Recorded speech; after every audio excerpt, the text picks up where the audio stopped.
So Paul, wow, what a game. Give us your thoughts. You must be delighted.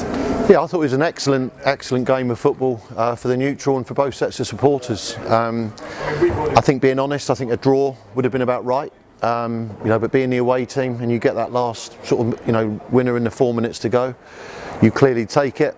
I thought first half we were dominant, very dominant, and I thought second half they were on top. So it was a game of incident as well. I thought that both teams competed really well, but obviously the real turning point I think is them missing the penalty. Funny enough, 1 minute after we had our best chance of the game, when Whalley's done really well, Wrighty stabbed it past the keeper. I think we're all waiting for the net to bulge, and from there they literally went up and got the penalty. So we've got to be very, very happy.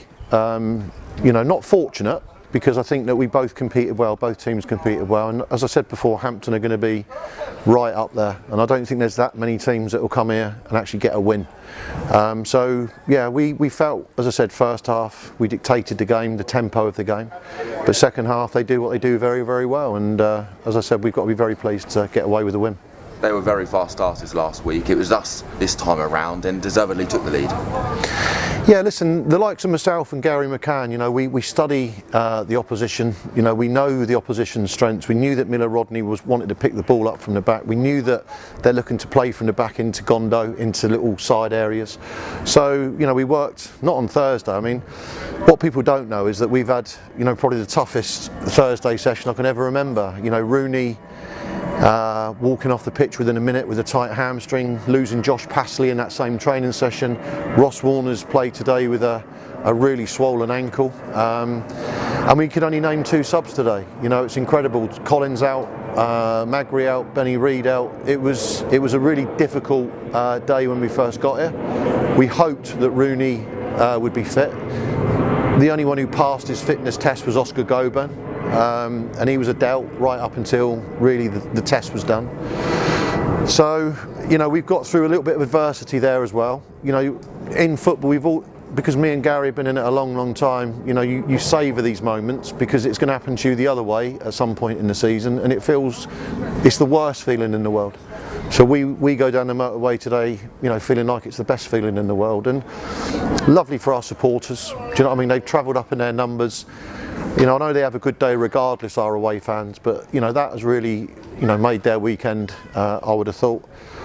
And as I said, lots of positives. Let's just talk about that first goal. Manny, what a finish. If it was a striker, I'd believe you. Yeah, I think they felt it was offside, but I think they'll find there's just one of their fullbacks playing him on. And like you said, the actual finish was a striker's finish. There was no doubt about that. Was I surprised? Yes, if I'm being honest. But we had other chances. Julian's made a terrific save, I think, from Wrighty. I mean, that's dipping in as well. But we look at Wrighty's chance just before they got their penalty, and you're always after that second goal, aren't you? And it never quite came because, as I said, they're a decent side. Were you disappointed with the equaliser after switching off from the throw-in? Yeah, it was. All managers will say they're disappointed, but that was a real disappointment. Having controlled the game as well as we did, I thought Manny got turned maybe a bit too easy, and then Roscoe down to his near post. I think maybe he'll look at that, but if he was fit and he could get off his ankle, I think he'd have saved it. So we had that, as I said, we had lots of issues coming into the game. Ross Warner, Oscar Goban, Passley, Rooney, and I'm surprised, that people didn't see it, but we literally only had Baggy and Whalley on the bench today.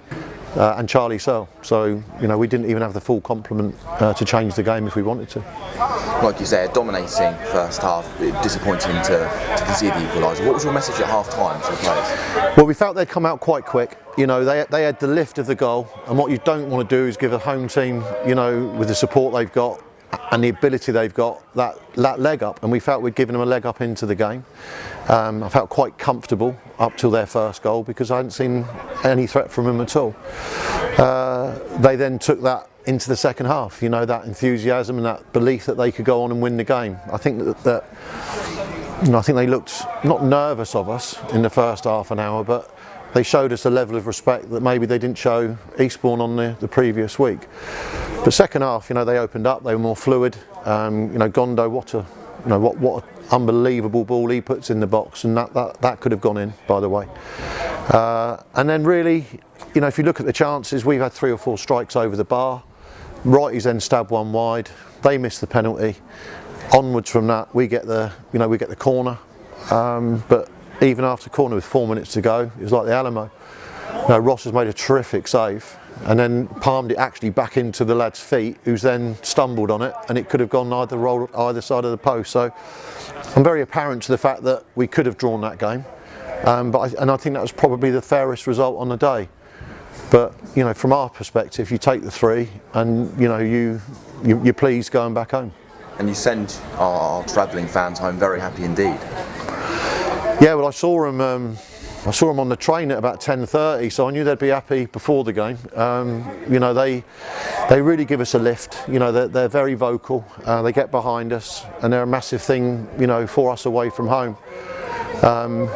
What we got to try and do is encourage more and more people to get to the home games. I think we were at nearly 800 for the first home game. I understand that in terms of summer holidays and people not getting back into football, but this football club deserves well over 1,000 people watching it, and we've got to hope that our good start, if we can get a good start, means that we'll get more and more back in the home ground as well. And it's a longer break now, on to Chippingham a week Monday. Yeah, we need it, to be honest. It would give me a chance to possibly get Passley and Rooney fit. It gives Sam Magri and Jamie Collins another 9 days towards fitness. But you look at the players that have come in today, they've put a real shift in. I think the squad's very tight. It's a small squad, but they're tight as. They knew we only had 13 players coming into the game today. They knew that at the start. But it almost like gave them a little thing to go and dig in a bit more. So yeah, I think a 9-day break won't hurt us, if I'm being honest. We picked up one or two more knocks here. So the 9-day break will help. Perfect, Paul. Thanks very much. Cheers, Ryan.